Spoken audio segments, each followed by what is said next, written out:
11 सितंबर को पूरे देश के भीम आर्मी के लोग वहाँ पे लाखों लोग पहुँच रहे हैं और इस सरकार को जो है हम लोग उसकी औकात बताने के काम करेंगे। आने दीजिए 2025 सरकार को चूल्हा हिला देंगे हम लोग, साला वोट के चोट से उसको जवाब देंगे। तो लाठी बरसाकर नीतीश कुमार जी और इस देश की जो हमारे नरेंद्र मोदी जी हैं, तो वहाँ पर लाठियाँ बरसाया गया, क्या लगता है किसके इशारे पर लाठियाँ बरसाया गया होगा? और बीजेपी और यहाँ के जो नीतीश जी हमारे बिहार के सुप्रीम कोर्ट सरकार के इशारे पर चल रही है। हमारा संविधान आरक्षण पर तुम हमला करोगे तो तुम्हारी औकात जो है तुम्हारा ही भाषा में जो है हम लोग बताने का काम करेंगे। लोकतंत्र में हमारी आवाज़ को दबाना चाह रही है लेकिन हम लोग दबने वाले नहीं हैं। जी कह रहे हैं कि हमारे आवाज़ को दबाने का प्रयास किया जा रहा है, कौन आखिर आवाज़ दबाने का प्रयास कर रहे हैं? क्यों? पहली पीढ़ी के लोग जो है मारे जाएंगे और दूसरी पीढ़ी के लोग जो है वो जेल जाएंगे और तीसरी पीढ़ी के लोग जो है राज करेंगे। कुछ डिस्टर्ब दिमाग है या तो मेंटल दिमाग हो गया है थोड़ा सा, या तो कम पढ़े लिखे। भीम आर्मी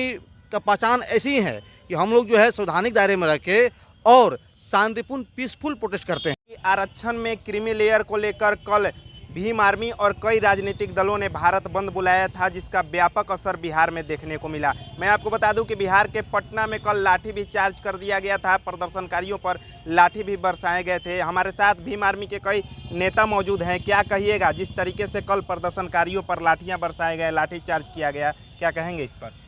देखिए, लोकतंत्र में हर किसी को अधिकार होता है कि अपनी बात को जो है सरकार के सामने शांतिपूर्ण तरीक़ा से रख सके।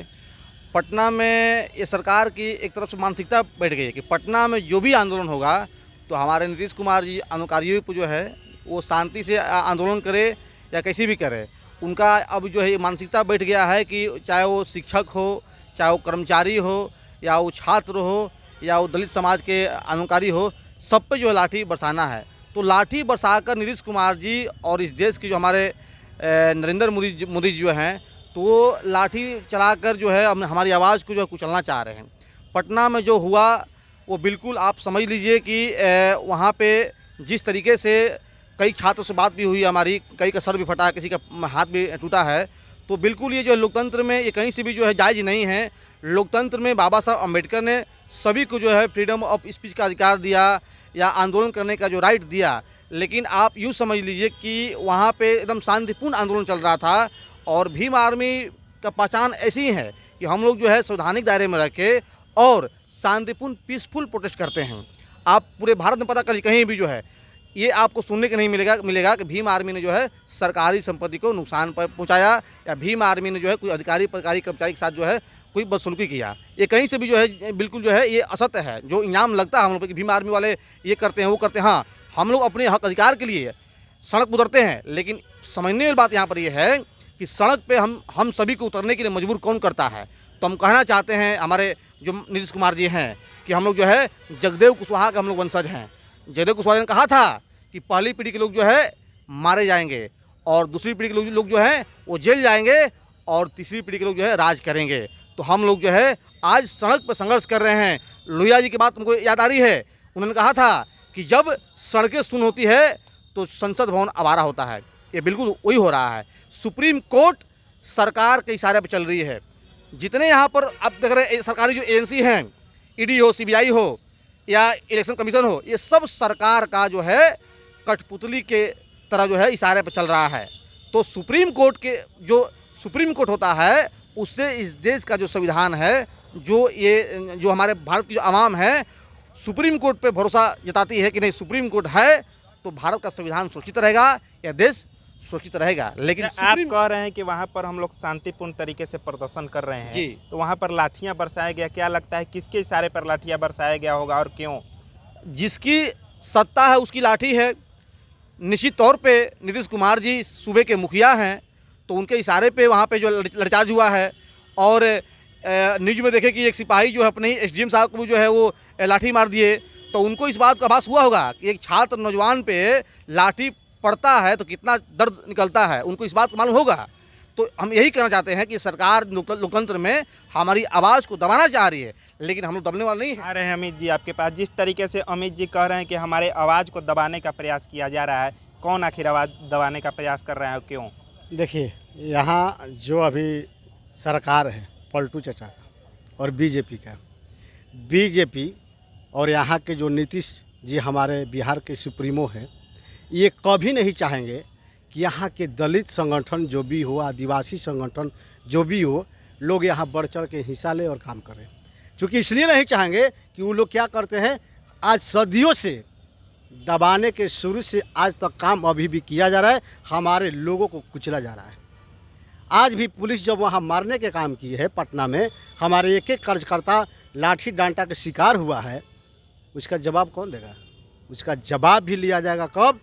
आने दीजिए 2025, सरकार को चूल्हा हिला देंगे हम लोग, साला वोट के चोट से उसको जवाब देके दिखाएंगे कि तुम्हारी कुर्सी भी छीनेंगे और कुर्सी से तुमको भगाए भी।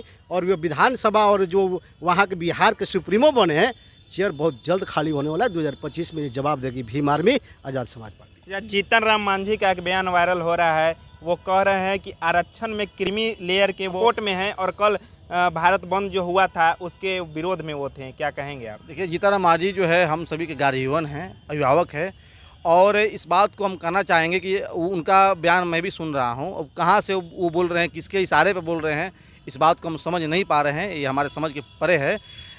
जीतन राम मांझी जो 1984 में जो है वो विधायक बने और 1984 से लेकर अब तक वो मंत्री के पद पर हैं, और यही नहीं, इस बिहार जैसे बड़े राज्य के वो सम्मानित मुख्यमंत्री भी बने। तो मैं उनसे बस यही कहना चाहूँगा कि जब आपको जो है सीट बंटवारा की बात आ रही है तो क्यों नहीं आप हमारे मुसहर जो डोम जो भाई हैं उनको आप आगे बढ़ा रहे हैं। हमारा ये बात सच्चाई है कि हमारा जो समाज में, दलित समाज में आज भी जो डोम समाज है, जो मुसहर समाज है, वो हाशिए पे है। तो आप अगर इस सूबे के मुख्यमंत्री थे, आप जो है विधायक है, मंत्री हैं केंद्र में, तो आपको इस बात को जो है विचार विमर्श करना चाहिए कि समाज को कैसे हम ऊपर उठाएं। भाई देखिए, निश्चित तौर पे एक वक्त था कि दुसाध चमार जो जाति हैं वो भी जो है मजदूरी करते थे, वो भी जो है किसी का जो है घर में काम करते थे, लेकिन शिक्षा के माध्यम से वो अपने आप को जो मजबूत किए, तभी ना पासवान लोग आईएएस बन रहे हैं, आईपीएस बन रहे हैं, या चमार भाई लोग जो है डिप्टी सेक्रेटरी बन रहे हैं, सब लोग बन रहे हैं। तो निश्चित तौर पर जीतन राम मांझी जी को इस बात को हम उनको भी कहेंगे कि आप बहुत बड़े हितैषी हैं बाबा साहब अम्बेडकर के। तो बाबा साहब ने संविधान में कहीं भी आर्थिक आधार पे आरक्षण का प्रोविजन नहीं दिया है, आरक्षण मिला है। जीतन राम मांझी का एक और बयान वायरल हो रहा है, वो कह रहे हैं कि 90 से 95% ऐसे लोग हैं जो लोग आरक्षण का लाभ ले रहे हैं, उनको आरक्षण नहीं मिलना चाहिए। कैसे देखते हैं इस बयान को? बहुत अच्छी सवाल आपकी है। सबसे पहले आपको हम शॉर्ट में ही बता देना चाहते हैं, हमारे हिसाब से ऐसे भी हम लोग का वो आदरणीय है जीतन राम मांझी जी, पूर्व मुख्यमंत्री रह चुके बिहार का और सम्मानित भी हैं। लेकिन मैं आपको बता देना चाहता हूँ, हमारे हिसाब से लग रहा है कि वो महानुभाव का कुछ डिस्टर्ब दिमाग है, या तो मेंटल दिमाग हो गया है थोड़ा सा, या तो कम पढ़े लिखे हैं। बात यहाँ है, अगर पढ़े लिखे उन्होंने होते तो आज जो आरक्षण, ये जाति और ये आर्थिक स्थिति पर जो क्रीमी लेयर लागू किया गया है, हम सबसे पहले उनसे अपील कर रहे हैं कि आप भी तो उसी में आते हैं। आप क्यों रिजर्वेशन से चुनाव आज 84 से लड़ रहे हैं मेरे भाई?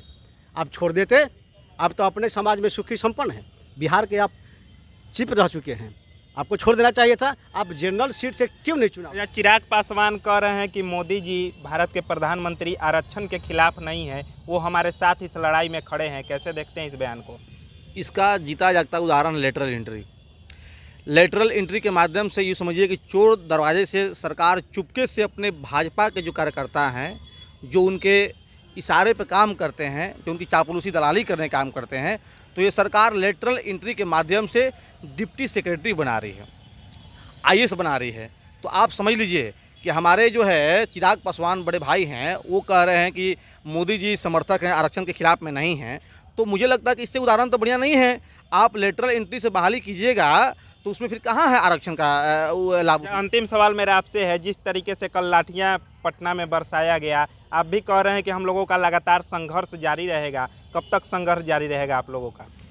बिल्कुल, जो हमारी जो मांग है सुप्रीम कोर्ट के द्वारा जो जजमेंट लाया गया है, भैया हम कहना चाहते, देखिए इस देश के लाखों नौजवान हैं, करोड़ों नौजवान हैं, वो अपने सीने पर गोली खा लेंगे, जेल जाना कबूल करेंगे, लेकिन हमारे रहते हुए, हमारे नेता चंद्रशेखर आजाद ने कहा कि हम लोग रहते हुए आरक्षण पे कभी जो है हमला नहीं हो सकता है, और इसके लिए चाहे पूरे देश में जो है अगर जो करना पड़े, अनिश्चितकालीन के लिए भारत बंद करना पड़े, हम लोग करने के लिए तैयार है। और उसी के एवज में पहला चरण का जो आंदोलन था हमारा कल हुआ, अब हमारा दूसरा जो आंदोलन जो है वो दिल्ली के जंतर मंतर पर हो रहा है। 11 सितंबर को पूरे देश के भीम आर्मी के लोग वहाँ पे लाखों लोग पहुँच रहे हैं और इस सरकार को जो है हम लोग उसकी औकात बताने का काम करेंगे कि तुम अगर जो है दलितों को बांटने का काम करोगे, हमारा संविधान आरक्षण पर तुम हमला करोगे तो तुम्हारी औकात जो है तुम्हारा ही भाषा में जो है हम लोग बताने का काम करेंगे। अभी हम सासाराम में मौजूद हैं और अभी आप भीम आर्मी के कुछ नेता को सुन रहे थे। इनका साफ तौर पे कहना है कि जिस तरीके से आरक्षण में छेड़छाड़ करने का प्रयास किया जा रहा है, अगर इसको नहीं रोका गया तो हम लोग आगे बड़ा आंदोलन भी करेंगे। फिलहाल मीडिया दर्शन के लिए सासाराम से लव कुमार की रिपोर्ट।